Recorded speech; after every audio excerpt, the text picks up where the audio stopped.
ये पीछे ले पीछे इसको साइड दो पर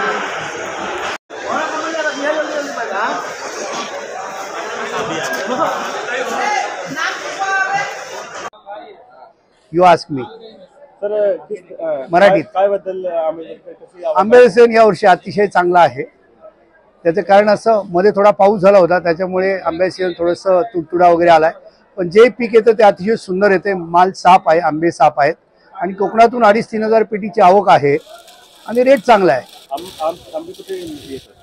आंबे सध्या कोकणातून म्हणजे रत्नागिरी आणि सिंधुदुर्ग जिल्ह्यातून येतात, जास्त करून देवगड, रत्नागिरी आणि राजापूर तालुक्यातून येतात। किती गाडीची आवक आहे? 20-25 गाड्याची आवक आहे, पण आता गाड्या फुल येत नाहीत। 100 पेटी 150 पेटी अशी येते पेटी। आतापर्यंत काय रेट आहे? आता सध्या 3,000 रुपयापासून 6,000 रुपये रेट आहे पेटीचा। एक पेटीमध्ये किती आंबे? 5 डझन, 5.5 डझन, 6 डझन। ग्राहकांची मागणी कसा आहे? नाही, ग्राहकांची मागणी कमी आहे, माल चांगला आहे। गिरायकांची बिफोर द पिरियड माल आल्यामुळे थोडीशी गिरायकांची मागणी कमी आहे। रेग्युलर कधी होणार? अजून 20 दिवसांनी।